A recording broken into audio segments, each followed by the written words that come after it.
कई लोगों के हृदय में ये प्रश्न रहता है और हमें काफ़ी प्रश्न भी आते हैं कि क्या घर में मरे हुए जो लोग हैं उनकी हमें तस्वीर, फ़ोटो, चित्र आदि लगाने चाहिए कि नहीं लगाने चाहिए। तो अब इस विषय में हमें बड़ी चीज़ों को गंभीरता से समझने की ज़रूरत है, क्योंकि जो व्यक्ति मृत्यु को प्राप्त हो गया उसका चित्र लगाना क्या उचित है? क्यों? क्योंकि वो हमारे सामने कई सारी नकारात्मक ऊर्जाएं भी ला सकता है, क्योंकि स्वयं तो मृत्यु को प्राप्त हो गया है।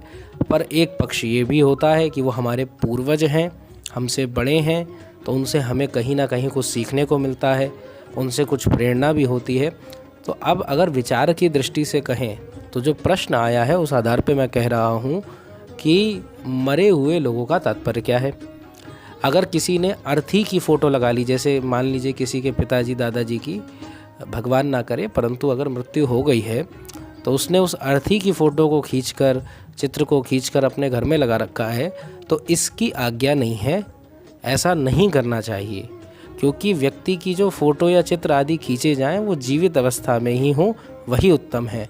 और उस समय की जो फ़ोटो है उसको आप घर में लगाएं, कोई भी प्रकार की दिक्कत नहीं है, आराम से उनको घर में लगा सकते हैं, क्योंकि वो आपके पूर्वज हैं।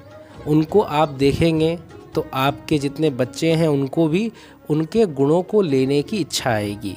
उनके जो चित्र है उसको देखकर उनके अंदर के जो सद्गुण हैं वो लेंगे। वो दान करते थे तो आप भी दान करेंगे, वो भजन करते थे, कीर्तन करते थे, अथवा लोगों की मदद करते थे, तो आपके अंदर भी वो गुण स्वभावतः आ जाएंगे।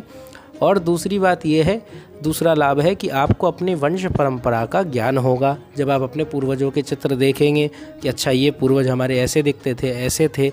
और परंतु इसमें एक चीज़ आप ध्यान रखना कि इस जो चित्र हैं पूर्वजों के, माता पिता जिनके नहीं रहे, उन लोगों को अपने उन पूर्वजों के चित्र को मंदिर में नहीं लगाना है।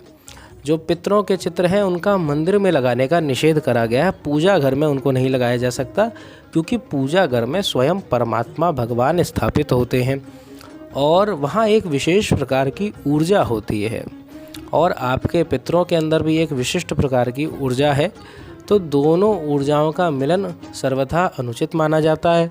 दूसरी बात, अब पूज्य की दृष्टि से आ गए तो पितरों को हम उपास्य की दृष्टि से नहीं देखते, उपासना का साधन नहीं मानते। हम उनका आदर करते हैं, सत्कार करते हैं, पर उपासना तो केवल परमात्मा की होती है। तो इसीलिए मंदिर आदि क्षेत्रों में ऐसे पितरों की, माता पिता की ये मूर्ति लगाना निषेध है। अब कोई व्यक्ति इस पे ये तर्क भी दे सकता है कि सिया राम मैं सब जग जानी, करहूँ प्रणाम जोरि जुग पानी, कि भैया हम तो सब में ही सिया राम होते हैं, तो हमारे माता पिता में क्यों नहीं होंगे? हमारे माता पिता भी भगवान का रूप है। और हमारे यहाँ तो कहा ही गया है, शास्त्र श्रुति भगवती कह रही हैं कि मातृदेवो भवः, पितृदेवो भवः, आचार्यो देवो भवः। तो इस प्रकार से भी कह सकते हैं कि वो तो देवता होते ही होते हैं, तो उनको रखने में क्या दिक्कत है? तो मूल बात यहाँ पे आ जाती है कि आपका भाव कैसा है। क्या आप उनको देवता की दृष्टि से देखते हैं?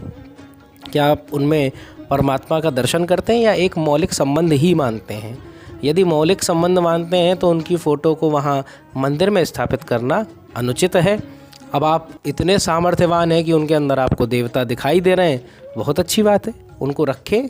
पर मेरा जो मत रहेगा वो यही रहेगा, उनको, जो आपके पूर्वज हैं उनकी फ़ोटोओं को, उनके चित्रों को आप अवश्य घर में रखें, परंतु ऐसे स्थान पर रखें जहाँ पर उनका आदर हो सके, सत्कार हो सके।